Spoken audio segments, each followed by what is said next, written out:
اعوذ باللہ من الشیطان الرجیم بسم اللہ الرحمن الرحیم الحمد للہ رب العالمین الرحمن الرحیم مالک یوم الدین ایاک نعبد وایاک نستعین اہدنا الصراط المستقیم صراط الذین انعمت علیہم غیر المغضوب علیہم ولا الضالین آمین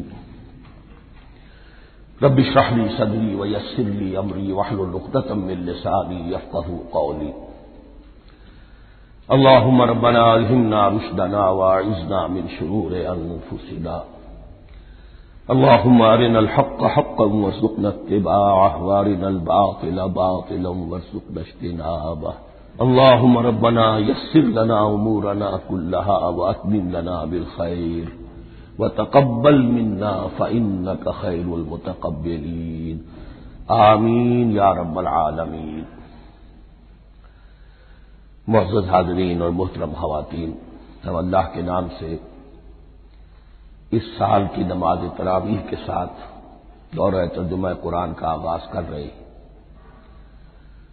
اس سے پہلے میں عرض کر چکا ہوں کہ اب میری عمر بھی کافی ہو چکی ہے، قمری حساب سے 68 برس مکمل ہو چکے ہیں، اور مختلف قسم کے عوارض بھی مجھے لاحق ہیں، اور بہت سے احباب نے اور رفقاء نے مشورہ دیا تھا کہ میں اتنا بڑا بوجھ اپنے ذمہ نہ لوں، لیکن میں نے خالصتاً توکلاً علی اللہ اس کی ہمت کی، اس کا ارادہ کیا، اس کے لیے اہتمام بھی خصوصاً ہوا ہے۔ مجھے اندازہ ہے کہ اب میرے خیالات کی جو رو ہے وہ اب اتنی تیز نہیں ہے جتنی کبھی ہوا کرتی تھی۔ کراس ریفرنسز بھی جو ہیں قرآن حکیم کے وہ اتنے مستحضر نہیں ہیں جتنے کبھی ہوتے تھے، بلکہ واقعہ یہ ہے کہ میری زبان بھی بعض اوقات لڑکھڑاتی ہے، اس لیے کہ مجھے جو ادویات استعمال کرنی پڑتی ہیں ان کا اعصاب پر بھی اثر ہوتا ہے، اور جو ہمارے اعضائے رئیسہ ہیں ان پر بھی اثر ہوتا ہے۔ بہرحال ان سب کے الرغم اللہ کا نام لے کر آغاز کر رہے ہیں۔ میری انتہائی نوازش یہی ہے، تیرے نام سے ابتدا کر رہا ہوں۔ ابھی میں نے سورہ فاتحہ کی تلاوت کی اور آپ نے سماعت فرمائی۔ یہ سورہ مبارکہ مصحف کے اعتبار سے تو پہلی سورت ہے ہی، سب کو معلوم ہے، لیکن یہ بھی نوٹ کر لیجئے کہ یہ نزول کے اعتبار سے بھی سب سے پہلی مکمل سورت جو حضور پر نازل ہوئی وہ یہی ہے۔ اس سے قبل متفرق آیات نازل ہوئی، 5 آیتیں سورہ علق کے آغاز میں، کچھ آیتیں سورہ قلم یا سورہ نون کے آغاز میں، کچھ آیتیں سورہ مزمل کی ابتدا کی، کچھ آیتیں سورہ مدثر کے آغاز کی۔ 5ویں وحی تقریباً اس پر اجماع ہے کہ یہ سورۃ الفاتحہ کی ہے، اور یہ مکمل سورت ہے جو حضور پر نازل ہوئی۔ سورۃ الفاتحہ کے معنی ہوئے افتتاحی سورت، فتح یفتح کے معنی ہے کھولنا، مفتاح کنجی کو کہتے ہیں، چابی کو۔ تو یہ اوپننگ سورہ آف دی قرآن، قرآن حکیم کی افتتاحی سورت۔ ویسے جیسا کہ میں تعارف قرآن کے ضمن میں عرض کر چکا ہوں، عربوں کا یہ مزاج تھا کہ جس چیز سے انہیں خصوصی محبت ہوتی تھی اس کے بہت سے نام رکھتے تھے۔ اس کے بھی بہت سے نام ہیں۔ سورۃ الفاتحہ سب سے عام ہے، لیکن الکافیہ، الشافیہ، ام القرآن، اساس القرآن، کم سے کم یہ 4 نام تو میں سمجھتا ہوں کہ ہر مسلمان کو مزید معلوم ہونے چاہیے، اور بھی بہت سے نام۔ اس سورہ مبارکہ کی بالاتفاق و بالاجماع 7 آیتیں ہیں، اگرچہ ان کی ترتیب میں کچھ اختلاف ہے۔ ایک رائے یہ ہے، اور یہ رائے امام شافعی کی بھی ہے اور بصرہ کے جو قراء تھے ان کی بھی ہے، کہ آیت بسم اللہ بھی سورہ فاتحہ میں شامل ہے، اس کا جز ہے، وہ اس کو شامل کر کے پھر 7 آیتیں بناتے ہیں۔ تو آخری جنہیں ہم 2 آیتیں سمجھتے ہیں، صراط الذین انعمت علیہم غیر المغضوب علیہم ولا الضالین، وہ ان کے نزدیک ایک آیت ہے۔ تو گویا کہ نتیجہ یہ نکلا کہ آیتوں کی تعداد 7 ہی رہتی ہے۔ امام ابو حنیفہ رحمۃ اللہ علیہ کا موقف اور کوفے کے جو قراء تھے ان کا بھی موقف یہ ہے کہ آیت بسم اللہ نہ سورہ فاتحہ کا جز ہے نہ کسی اور سورت کا جز ہے، سوائے ایک مقام پر جہاں حضرت سلیمان علیہ السلام کا خط جو ہے نقل ہوا ہے، جو انہوں نے ملکہ سبا کو لکھا تھا، انہ من سلیمان و انہ بسم اللہ الرحمن الرحیم۔ تو قرآن کے متن میں صرف اسی جگہ پر یہ آیت شامل سمجھتے ہیں، باقی یہ صرف علامت کے طور پر کہ یہاں سے ایک نئی سورت شروع ہو رہی ہے درج کی گئی ہے۔ اس سورہ مبارکہ کو الصلاح قرار دیا گیا ایک حدیث میں، اس کا جو اسلوب ہے وہ دعا کا ہے، اور دعا کے ساتھ اس کی جو مناسبت ہے اور پھر اسی کی وجہ سے ہماری نماز کا یہ جزو لا ینفک بنا دیا گیا، بلکہ ایک حدیث جو میں آپ کو سناؤں گا اس میں اسی کو نماز قرار دیا گیا، الصلاح یہی ہے۔ ویسے وہ حدیث مبارک موجود ہے، لا صلاۃ لمن لم یقرأ بفاتحۃ الکتاب، جو شخص سورہ فاتحہ کی تلاوت نہیں کرتا اس کی کوئی نماز نہیں۔ اس کے حوالے سے بھی ہمارے یہاں دو مسلک ہے، ذکر صرف اس لیے کر رہا ہوں کہ آپ کے علم میں ہو، ان میں کوئی بنیادی فرق نہیں ہے، کسی بھی ایک رائے کا انسان قائل اور حامل ہو سکتا ہے بغیر اس کے کہ دوسرے کو بالکل غلط قرار دے، بلکہ یہ کہ اس کے لیے بھی گنجائش اپنے ذہن میں اور اپنے دل میں رکھے۔ تو ایک رائے یہ ہے کہ یہ میں کیا عرض کر رہا تھا کوئی بھول گیا ہوں۔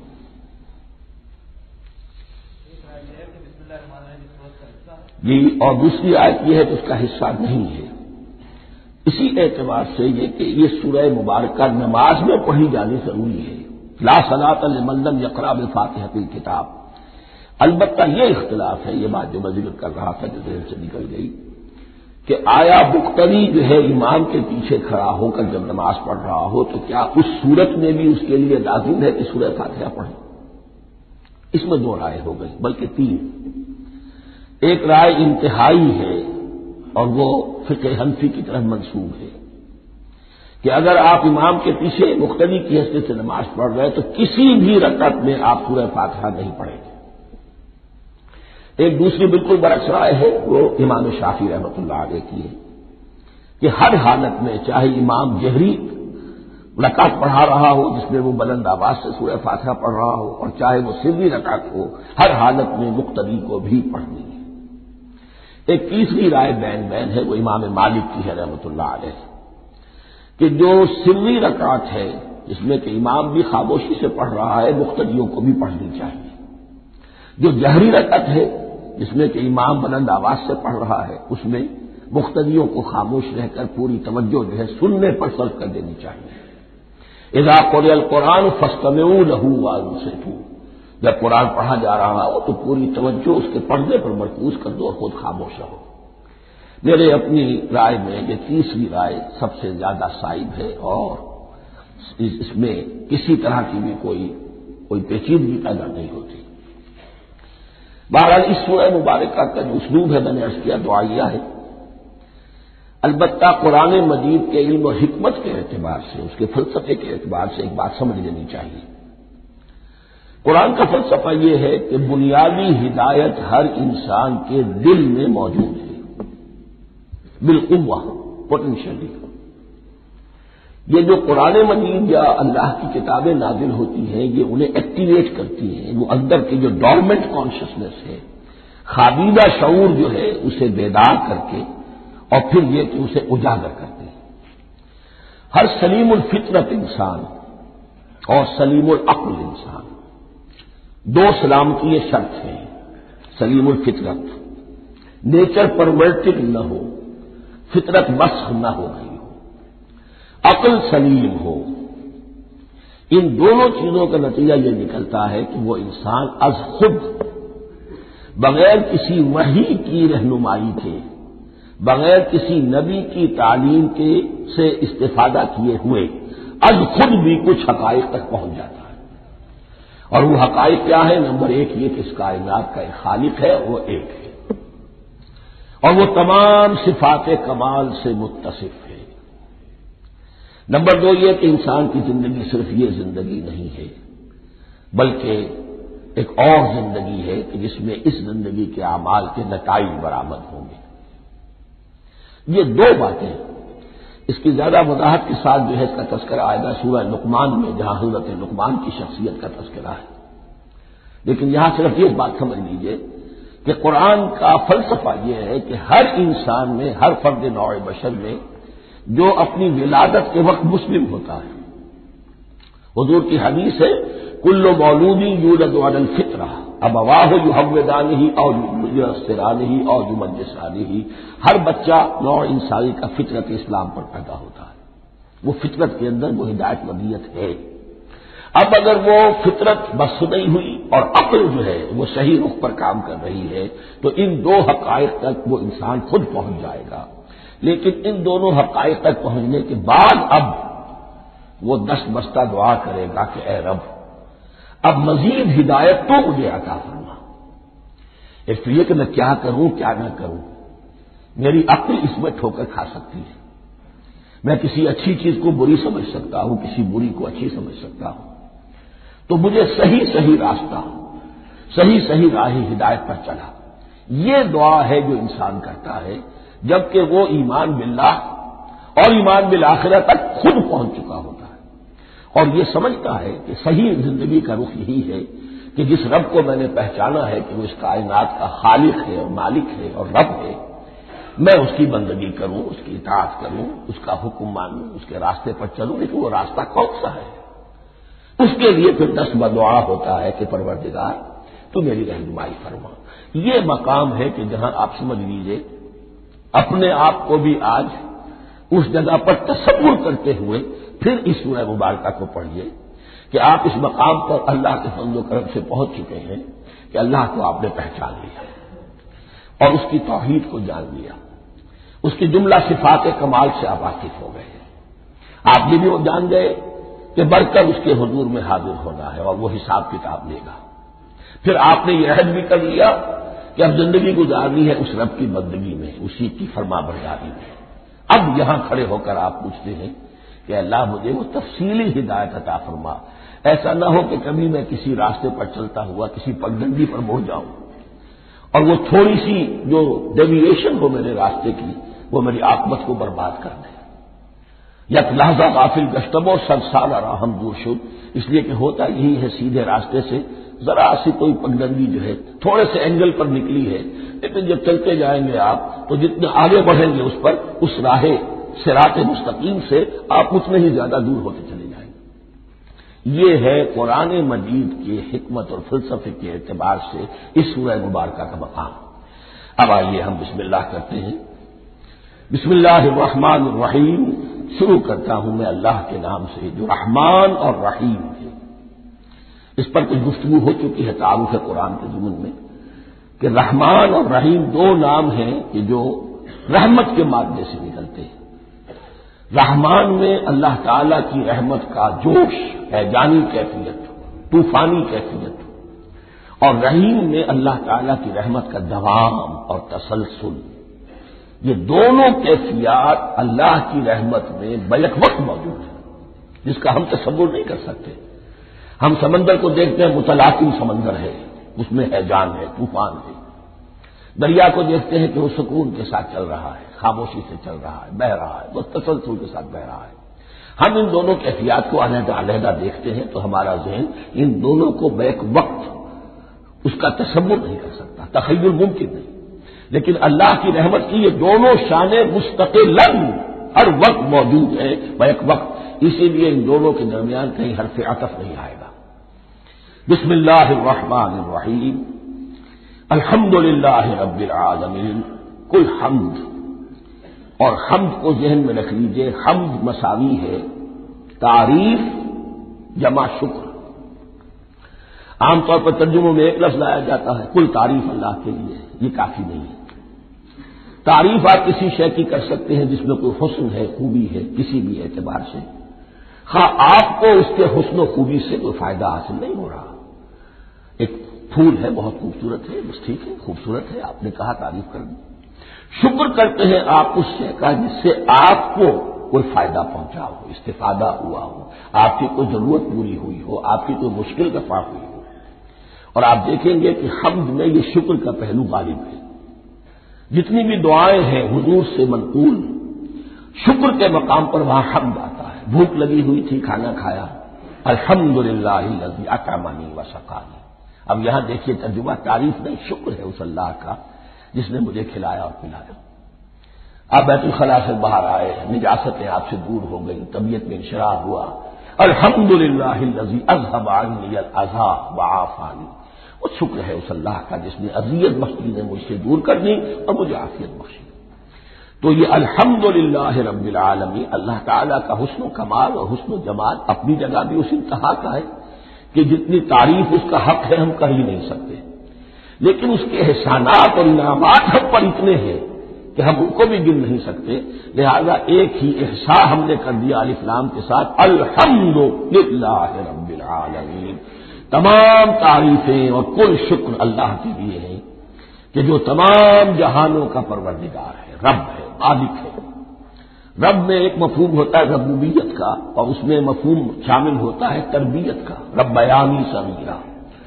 تو مالک ہونا اور تربیت دینا، آپ جس شے کے مالک ہوں گے آپ چاہیں گے اس میں بڑھوتری ہو، اس میں اضافہ ہو، وہ نشو و نما پائے۔ تو یہ دونوں چیزیں آپس میں ایک دوسرے کا جڑی ہوئی ہیں، پروردگار بھی اور مالک بھی۔ عام طور پر عربی میں رب کا لفظ مالک کے لیے آتا ہے، رب البیت، رب الدار، رب المال۔ تو مالک وہاں پر ظاہر بات ہے کہ اس سے مراد کیا ہے، مال والا، گھر والا، گھر کا مالک۔ تو کل شکر اور کل تعریف اس اللہ کے لیے ہے جو تمام جہانوں کا مالک بھی ہے اور پروردگار بھی ہے۔ الرحمن الرحیم، رحمان ہے اور رحیم ہے۔ اب دوبارہ اس کی نوضاحت نہیں کروں گا۔ مالک یوم الدین، یوم دین کا مختار مطلق ہے۔ دین عربی زبان میں کہتے ہیں بدلے کو، دناہم کما دانو، کما تدینو تو دانو، یہ کہاوت ہے۔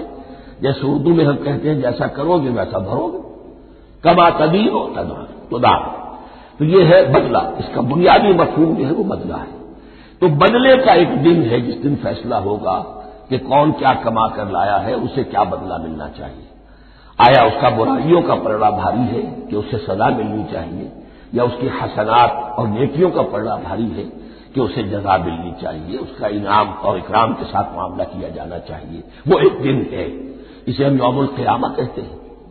اور لیکن اصل بات جو یہاں کہی گئی، یعنی ایک جملے میں تین باتوں کا اعتراف ہو رہا ہے۔ بعث بعد الموت، ایک دن آئے گا کہ ہم مرنے کے بعد تمام انسان اٹھا لیے جائیں گے، پھر حساب و کتاب، پھر اللہ کے ہاں حاضری ہوگی اور حساب کتاب ہوگا۔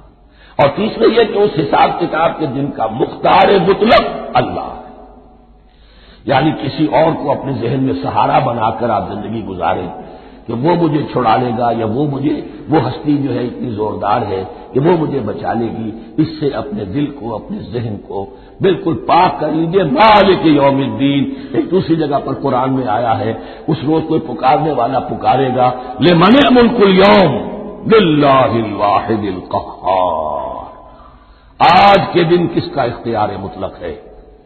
اور پھر کہا جائے گا اللہ کے لیے، الواحد قہار، جو پوری طرح چھایا ہوا ہے، بس تولی ہے۔ تو مالک یوم الدین، جو جزا و سزا کے دن کا مالک ہے۔ اب یہاں سے کلام ایک رخ بدل رہا ہے۔ ابھی تک تو یہ غائبانہ انداز میں کلام ہو رہا ہے، اللہ سے خطاب نہیں آیا اس میں ابھی۔ الحمدللہ رب العالمین الرحمن الرحیم مالک یوم الدین۔ اب خطاب ایاک نعبد و ایاک نستعین، ہم صرف تیری ہی بندگی کرتے ہیں اور کریں گے، اور ہم صرف تجھ ہی سے مدد مانگتے ہیں اور مانگیں گے۔ یہ ترجمہ میں کیوں کر رہا ہوں کہ یہ فعل مضارع ہے۔ عربی زبان میں فعل مضارع حال اور مستقبل دونوں کو کور کرتا ہے۔ ایاک کا جو ہے مفعول فاعل جو ہے، مفعول جو ہے اس میں ضمیر مفعولی اسے پہلے لا کر حشر کا مضمون پیدا ہو گیا۔ ہم تیری بندگی کرتے ہیں نہیں، ہم تیری ہی بندگی کرتے ہیں اور کریں گے۔ حال میں ترجمہ کیجئے تو یہ اظہار حال ہے، اور مستقبل میں ترجمہ کیجئے تو یہ عہد ہے، قول و قرار ہے، بہت بڑا معاہدہ ہے۔ وَإِيَّاكَ نَسْتَعِينُ، اور صرف تجھی سے مدد مانگتے ہیں اور مانگیں گے۔ اس میں بھی حال کا ترجمہ اظہار حال، اللہ کرے کہ واقعی ہمارا حال وہی ہو، جب ہم یہ الفاظ کہتے ہیں تو واقعتاً ہم اس پر پورے اتر رہے ہوں کہ اسی کی بندگی کر رہے ہوں اور اسی سے ساری استعانت و استمداد کر رہے ہیں۔ جہاں تک مستقبل کا تعلق ہے وہ پھر عہد ہے، اہدنا الصراط المستقیم، یہ مقام وہ آ گیا کہ یہاں تک تو اے پروردگار ہم پہنچ گئے تیرے فضل سے، تیرے کرم سے۔ فطرت سلیمہ بھی تیری عطا کردہ تھی، عقل سلیم بھی تیری ودیت کردہ تھی، ان دونوں کی روشنی سے ہم یہاں تک تو پہنچ گئے۔ اب ہماری جو ضرورت ہے، احتیاج ہے، وہ کیا ہے؟ اہدنا الصراط المستقیم، ہدایت بخش ہمیں سیدھے راستے کی۔ یہاں دو باتیں سمجھ لیجیے، انفرادی سطح پر انسان کے لیے نہ معلوم کتنے مرحلے آتے ہیں ہر روز کہ جس میں وہ ایک چھٹک کر کھڑا ہو جاتا ہے، یہ کروں یا یہ کروں، دو آلٹرنیٹو سامنے آ رہے ہیں، فیصلہ کرنا مشکل ہو رہا ہے، قدم قدم پر ہدایت کی ضرورت ہے۔ اور اجتماعی طور پر نوع انسانی تین بڑے بڑے تمدنی مسائل میں واقعہ یہ ہے کہ تسلیم کر لیا جانا چاہیے کہ عقل انسانی اس کو راستہ نہیں دکھا سکتی۔ عام معاشرتی سطح پر مرد اور عورت کے درمیان حقوق اور اختیارات کا کیا توازن ہو، ناممکن ہے، انسان طے نہیں کر سکتا۔ انسان یا مرد ہے یا عورت ہے، عورت سوچے گی اپنے لحاظ، اپنے جذبات کا، اپنے خیالات کا لحاظ رکھے گی، مرد کے جذبات و احساسات کا اس کا کوئی تصور ہی ممکن نہیں۔ مرد سوچے گا اسے اپنے احساسات معلوم ہے، لیکن یہ کہ عورت کے احساسات سے وہ نابلد ہے، ان کو محسوس کر ہی نہیں سکتا۔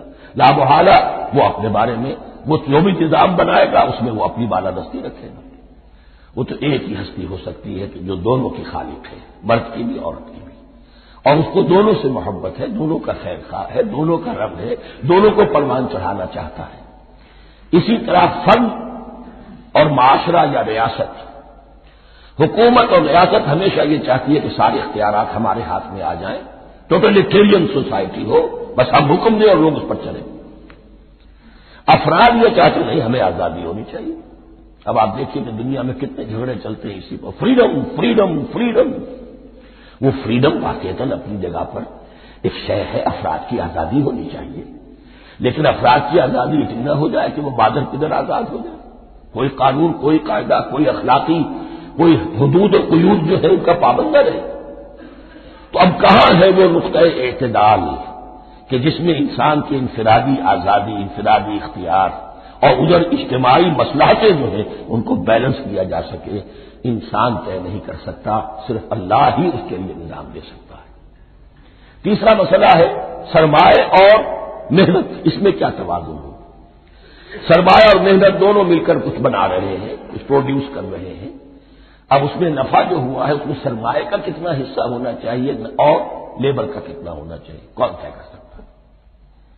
اس کے لیے بھی کہ ایسا نہ ہو کہ سرمایہ داری جو ہے آکاش بیل بن کر پورے معاشرے پر چھا جائے اور غریب بیچارہ، مزدور بیچارہ، کاشتکار بیچارہ وہ گویا کہ چکی کے دو پارٹوں میں پس کر رہ جائے، اس کی کوئی حیثیت نہ رہ جائے۔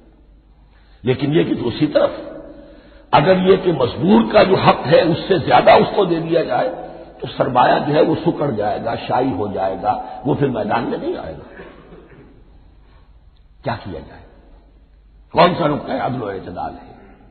یہ تین مسائل ایسے ہیں، اہدنا الصراط المستقیم۔ تو یوں سمجھیے کہ ایک جو بنیادی ہدایت تھی، ایک اللہ کو پہچان لینا، یہ جان لینا کہ کل حسن و جمال اور تمام انعام و اکرام کا منبع اس کی ذات ہے، وہ رحمان ہے اور رحیم ہے، اور یہ جان لینا کہ مرنے کے بعد جی اٹھنا ہے، حساب کتاب ہے، فیصلہ ہوگا جزا و سزا کا، اور مختار مطلق اس دن کا اللہ ہے۔ پھر یہ عہد کر لینا ایاک نعبد و ایاک نستعین۔ اس کے بعد دعا، پروردگار ہمیں ہدایت پر قائم رکھ، ہماری ہدایت میں اضافہ فرما۔ اس ہدایت کے لفظ کو سمجھ لیجئے، بنیادی ہدایت، تفصیلی ہدایت، قدم قدم پر ہدایت، ہدایت پر ہدایت۔ والذین اہتدوا زادہم ھدی، جو لوگ ہدایت کے راستے پر آتے ہیں اللہ ان کی ہدایت میں اضافہ کرتا ہے۔ تو یہ قدم قدم پر ہمیں ہدایت کی ضرورت ہے اور مرحلہ وار ضرورت ہے۔ ہدایت اس کو بھی کہتے ہیں کہ کسی نے آپ سے کوئی پتہ پوچھا، آپ نے کہا ادھر جانا، پھر دوسری گلی میں مڑنا، پھر جانا 2-3 لائٹیں چلے جانا، پھر مڑنا وغیرہ وغیرہ، یہ بھی ہدایت ہے، نظری طور پر آپ نے بتایا ہے۔ ایک ہدایت یہ ہوئی کہ بھائی میں چلتا ہوں آپ کے ساتھ، میں آپ کو وہاں پہ پہنچا دوں گا تاکہ آپ کو دقت نہ ہو، آپ نے منزل تک پہنچا دیا۔ ان دونوں کے درمیان، یہ تو میں نے ایک فرد کی مثال دی ہے، اللہ اور بندے کے درمیان نہ معلوم کتنے مراحل ہیں ہدایت کے۔ تو کسی وقت بھی انسان اپنے آپ کو ہدایت خداوندی سے مستغنا نہیں سمجھ سکتا، اور نہیں تو پروردگار جو ہدایت دی ہے اس کو ہدایت پر قائم رکھ۔ کیا پتا شیطان کا کوئی حملہ، کیا پتا ہمارے نفس کی کوئی شرارت کسی ایسے رخ پر ہمیں ڈال دے کہ اب تک کی ساری کمائی بھی ضائع ہو جائے۔ لہذا یہ نہ سمجھیے کہ جب یہ ساری چیزیں ان کو معلوم تھی، وہ ان چیزوں کا تو اقرار کر رہے تو اب ہدایت کون سی مان رہے ہیں؟ تو ہدایت کا تو بڑا میدان کھلا ہوا ہے، اور اس ہدایت کی وہ جو میں نے آخری شکل آپ کو بتائی ہے، یہ منزل مقصود تک پہنچا دے، یہ ہدایت بھی قرآن مجید میں اس معنی میں بھی لفظ آیا ہے کہ اہل جنت جب جنت میں داخل ہوں گے تو جو ترانہ حمد ان کی زبان پر اس وقت ہوگا وہ کیا ہے؟ الحمدللہ الذی ہدانا لہذا وما کنا لنہتدی لولا ان ہدانا اللہ۔ کل شکر اللہ کا جس نے ہمیں یہاں تک پہنچا دیا، ہدایت دی جہاں تک پہنچا دیا، اور ہم ہرگز نہ پہنچ پاتے، ہم ہرگز ہدایت یافتہ نہ ہو سکتے اگر اللہ ہی ہمیں ہدایت نہ دیتا۔ اہدنا الصراط المستقیم، سیدھا راستہ، صراط الذین انعمت علیہم، اور اس کی مزید وضاحت ہے، راستہ اس کا ان لوگوں کا جن پر تیرا انعام ہوا۔ یہ کون لوگ ہیں؟ اس کی وضاحت آپ کو ملے گی سورہ نساء میں، من یطع اللہ والرسول فاولئک مع الذین انعم اللہ علیہم من النبیین والصدیقین والشہداء والصالحین۔ 4 طبقات ہیں منعم علیہم جن پر اللہ کا انعام ہوا ہے۔ چوٹی پر انبیاء کرام، اس کے بعد صدیقین کرام، اس کے بعد شہداء عظام، اس کے بعد عام صالح مسلمان، صالح ہو۔ یہ بیس لائن ہے، اس سے اوپر کا درجہ شہداء کا ہے، اس سے اوپر کا درجہ صدیقین کا ہے، اور پھر اس سے اوپر کا درجہ انبیاء کا ہے۔ انبیاء میں سے پھر وہ بھی ہوتے ہیں کہ جو اولو العزم میں من الرسل ہے، لیکن یہ 4 طبقات ہیں، ان کے راستے پر ہمیں چلا۔ غیر المغضوب علیہم ولا الضالین، جو مغضوب علیہم نہیں ہوئے، جن پر تیرا غضب نہیں ہوا، اور غضب ہوتا ہے ان پر کہ جو ہدایت کے واضح ہونے کے بعد ہدایت کو ترک کر دیں، وہ ہے مغضوب علیہم۔ جنہیں ہدایت مل گئی ہو، ہدایت کو پہچان لیا ہو، پھر اپنی شرارت نفس کی وجہ سے، اپنی نفسانیت کی وجہ سے، اپنے تکبر کی وجہ سے، اپنے حسد کی وجہ سے وہ اس حق کو رد کر دے، اس کو ترک کر دے، ان پر اللہ کا غضب آتا ہے۔ اور اس میں اس کی بہت بڑی مثال تاریخ کے اعتبار سے یہودی ہے۔ اللہ نے انہیں ہدایت دی، کتابیں عطا کی، تورات، انجیل، زبور، سینکڑوں نبی ان میں مبعوث کیے، 1400 برس تک نبوت کا تار ٹوٹا ہی نہیں، مسلسل۔ ابتدا میں بھی 2 نبی، موسیٰ اور ہارون، اور اختتام پر بھی 2 نبی، عیسیٰ اور یحییٰ علیہ الصلاۃ والسلام، اور ان کے مابین کوئی لمحہ نہیں آیا ہے تاریخ بنی اسرائیل میں جبکہ کوئی نہ کوئی نبی موجود نہ ہو۔ لیکن انہوں نے اپنی شرارت نفس کی وجہ سے ہدایت تورات سے بھی منہ موڑا، اور پھر سب سے بڑی بات یہ کہ ہدایت محمدی سے، ہدایت قرآنی سے بھی صلی اللہ علیہ وسلم منہ موڑا، وہ ہے مغضوب علیہم ولا الضالین، اور نہ ہی گمراہ ہوئے۔ یہ لفظ جو آتا ہے عربی زبان میں گمراہ کا بھی ہے اور تلاش حق میں بھٹکنے والے کا بھی ہے۔ ایک وہ شخص ہے جس پر حق ابھی واضح نہیں ہوا، وہ تلاش میں ہے، اس کے لیے بھی ضال کا لفظ آئے گا۔ اسی طرح کوئی شخص کسی کے عشق اور محبت میں ایسا ہو جائے، دیوانہ ہو جائے، اس کو بھی ضال کہتے ہیں، یعنی اس کے اوپر جذبات کا اتنا غلبہ ہو گیا ہے کسی کی محبت اور عشق کی بنا پر۔ تو حضور کے لیے یہ لفظ آیا ہے وَوَجَدَكَ ضَالًّا فَهَدَىٰ، اور یہ تو سورۃ الضحیٰ ہے، اکثر بیشتر لوگوں کو یاد ہوگی تو یہ جو ضلال کا لفظ ہے اس میں سمجھ لیجیے ضروری نہیں ہے کہ وہ گمراہ ہو، بلکہ وہ بھی کہ جو ابھی راہ ہدایت کی طلب میں اس کے حصول کے لیے اس کی تلاش میں کوشاں ہیں، اور وہ بھی کہ جو کسی مغالطے کی وجہ سے حق سے منحرف ہو جائے۔ یہ بھی جان لیجیے کہ ایک ہے بدنیتی، تکبر، حسد، حق کو جان کر پہچان کر رد کر دینا یا چھوڑ دینا یا ترک کر دینا، ایک ہے کسی غلطی میں کسی جذبات کے اندر آ کر کسی غلم کے اندر مبتلا ہو کر اور حق سے منحرف ہو جانا۔ اس کی جو سب سے بڑی مثال ہے وہ نصارہ ہے، عیسائی ہے۔ حضرت مسیح کو انہوں نے مانا لیکن غلم کیا، یہ لفظ آئے گا آگے، لا تغلوا فی دینکم، اپنے دین میں غلم نہ کرو۔ جیسے ہمارے ہاں بھی بعض لوگ ہیں جو حضور صلی اللہ علیہ وسلم کی تعریف میں، حضور صلی اللہ علیہ وسلم کے ساتھ اپنی محبت کے اظہار میں غلو کر جاتے ہیں۔ یہ انتہا درجے کو ہو گیا تھا حضرت مسیح علیہ السلام کے ماننے والوں میں، اور اس کی بنا پر انہوں نے تثلیث کا عقیدہ ایجاد کر لیا اور حضرت مسیح علیہ السلام کو اللہ کا بیٹا بنا دیا۔ تو اس کی سب سے بڑی مثال ضالین کی اس اعتبار سے کہ ہدایت پانے کے بعد کسی بدنیتی سے نہیں بلکہ کسی اچھے جذبے میں غلو کی وجہ سے رسول سے محبت کرنا تو اچھا جذبہ ہے، لیکن یہ محبت بھی ایک حد میں رہنی چاہیے۔ غلو کرے گی تو ظاہر بات ہے کہ اس کے بعد وہ گمراہی کی طرف لے جائے گی۔ یہ ہے اس سورہ مبارکہ کا ترجمہ، اور اس کے بعد آخر میں آمین کہنا یہ مسنون بھی ہے، کہنا چاہیے۔ البتہ اختلاف یہاں بھی صرف اتنا ہے کہ نماز میں جب آپ امام کے ساتھ ہیں، وہ اگر جہری قرات کر رہا ہے تو آیا اس کے بعد آپ کو بھی بالجہر کہنا ہے آمین یا نہیں کہنا، یہ اختلاف ہے، ان میں کوئی فرق واقع نہیں ہوتا۔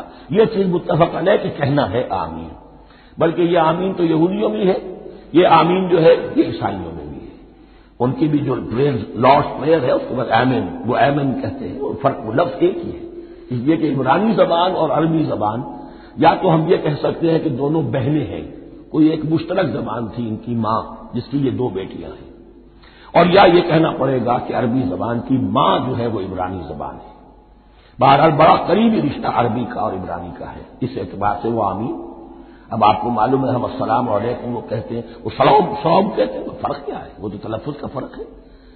اسی طریقے سے اور بہت سے الفاظ ہیں، ان میں بعد میں بتا۔ اب میں اس سورہ مبارکہ کے بارے میں خاص حدیث آپ کو سنانا چاہتا ہوں، اور اسی سے در حقیقت جو امام ابو حنیفہ کا موقف ہے رحمۃ اللہ علیہ، اس کی حقانیت مزید مبرہن ہو جائے گی۔ یعنی کیا کہ آیت بسم اللہ سورہ فاتحہ کا جز نہیں ہے، سورہ فاتحہ الحمدللہ رب العالمین سے شروع ہوتی ہے۔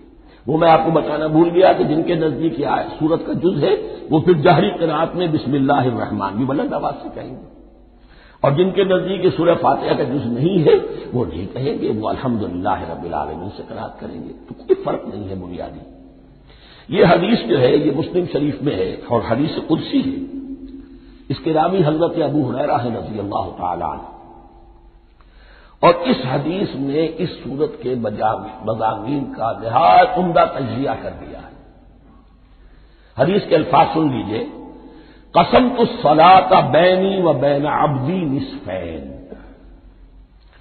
اللہ تعالیٰ فرما رہے ہیں، حدیث قدسی ہے، میں نے نماز کو، صلاۃ کو اپنے اور اپنے بندے کے درمیان آدھا آدھا تقسیم کر لیا، فنصفھا لی ونصفھا لعبدی، اس کا نصف جو ہے وہ میرے لیے ہے اور نصف جو ہے وہ میرے بندے کے لیے ہے، ولعبدی ما سأل، اور جو میرے بندے نے مانگا میں اسے دوں گا، میرا وعدہ ہے یا میں نے اسے دیا۔ اس کے بعد اس کی تفصیل آتی ہے، اذا قال العبد، جب بندہ کہتا ہے الحمدللہ رب العالمین، قال اللہ حمدنی عبدی، جب بندہ کہتا ہے الحمدللہ رب العالمین، اللہ فرماتا ہے میرے بندے نے میری حمد کی۔ وَإِذَا قَالَ الرَّحْمَٰنُ الرَّحِيمُ قَالَ اللَّهُ اثْنَىٰ عَلَيَّ عَبْدِي، جب بندہ کہتا ہے الرحمن الرحیم، اللہ فرماتا ہے میرے بندے نے میری ثنا کی۔ وَإِذَا قَالَ مَالِكِ يَوْمِ الدِّينِ قَالَ اللَّهُ تَعَالَىٰ مَجَّدَنِي عَبْدِي، میرے بندے نے میری تمجید بیان کی، میری بزرگی بیان کی۔ اب یہ تین آیتیں ہو گئی، تینوں میں اللہ کی حمد ہے، ثنا ہے، تمجید ہے، یہ تین آیتیں خالص اللہ کے لیے ہو گئی۔ اب چوتھی آیت آئی، ایاک نعبد و ایاک نستعین۔ اس کے بارے میں جب بندہ کہتا ہے اذا قال العبد ایاک نعبد و ایاک نستعین، قال اللہ تعالی ھذا ما بینی و بین عبدی ولعبدی ما سأل، یہ میرے اور میرے بندے کے درمیان ہے۔ یہ تو یوں سمجھیے یہ گرا لگ گئی ہے میرے اور میرے بندے کے مابین۔ اس نے مجھ سے قول و قرار کیا ہے، اس نے میری بندگی کا اعتراف کیا ہے، اس نے تسلیم کیا ہے کہ میری ہی بندگی کرتا ہے اور کرے گا، اور مجھ سے مدد چاہیے۔ ھذا ما بینی و بین عبدی، یہ معاہدہ ہے، معاہدہ دو فریقوں کے مابین ہوتا، یہ میرے اور میرے بندے کے مابین ہے۔ والے عبدی ما سأل، اور میں نے اپنے بندے کو دیا جو اس نے مانگا، وہ میری مدد چاہتا ہے، میری مدد اس کے شامل حال رہے گی۔ وَإِذَا قَالَ، اور جب بندہ کہتا ہے اهْدِنَا الصِّرَاطَ الْمُسْتَقِيمَ صِرَاطَ الَّذِينَ أَنْعَمْتَ عَلَيْهِمْ غَيْرِ الْمَغْضُوبِ عَلَيْهِمْ وَلَا الضَّالِّينَ، قال اللہ تعالی ھذا لعبدی ولعبدی ما سأل، یہ تین آیتیں یہ میرے بندے کے لیے ہیں۔ اهْدِنَا الصِّرَاطَ الْمُسْتَقِيمَ، اسی صراط مستقیم کی وضاحت ہے مثبت، صراط الذین انعمت علیہم، اسی صراط مستقیم کی وضاحت ہے منفی انداز میں، غیر المغضوب علیہم ولا الضالین، یہ سب میرے بندے کے لیے ہے اور میں نے اپنے بندے کو دیا جو اس نے مانگا۔ اس کو میں نے ایک مرتبہ یہ ترازو کی شکل میں اس کو لکھوایا تھا۔ دیکھیے یہ ایاک نعبد و ایاک نستعین، یہ ہے وہ ترازی کی وہ ڈنڈی، واو جو ہے ایاک نعبد و ایاک نستعین، واو جو ہے گویا کہ وہ مٹھ ہے جس سے کہ ترازو کو پکڑا جاتا ہے۔ ادھر ایک پلڑا ہے جس کی تین آیتیں ہیں، الحمدللہ رب العالمین الرحمن الرحیم مالک یوم الدین۔ اس کا نتیجہ کیا نکلا؟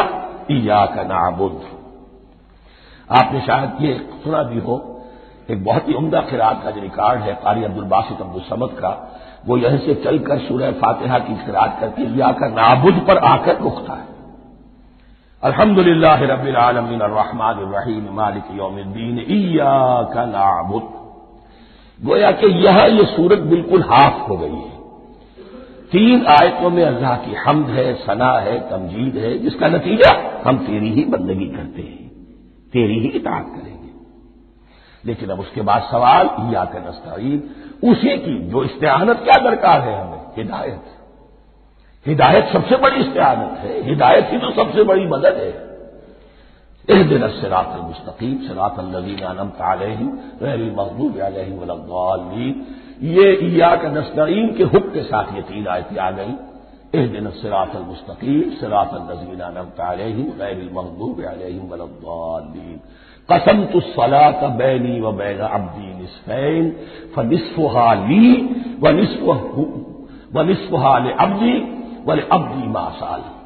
اللہ تعالیٰ اس سورہ فاتحہ کا جو اصل مفہوم ہے وہ بھی ہمارے ذہنوں پر، ہمارے شعور کی سطح پر اسے اجاگر کیے رکھے، ہمیں توفیق دے کہ جب بھی پڑھیں، جب بھی سنیں تو وہ کیفیت اگر ہو جائے، اس لیے کہ ایک حدیث ہے کہ الصلاۃ معراج المومنین، نماز تو اہل ایمان کے حق میں معراج کے درجے میں ہے۔ اس حوالے سے ہم یہ سمجھ سکتے ہیں کہ کوئی وقت ایسا آ سکتا ہے کہ انسان کو واقعتاً، روح انسانی واقعتاً اللہ کے یہ جواب سنے، انہونی بات نہیں ہے۔ ہوتا ہے خطاب آخر، اٹھتا ہے حجاب آخر، کرتے ہیں خطاب آخر، یہ تو ہوتا ہے۔ مخاطبہ الہی تو میں نے عرض کیا کہ ثابت ہے، مخاطبہ، محادث اور تحدیث اللہ بندوں سے کلام کرتا ہے۔ بارک اللہ لی و لکم فی القرآن العظیم ونفعنی و ایاکم بالآیات والذکر الحکیم۔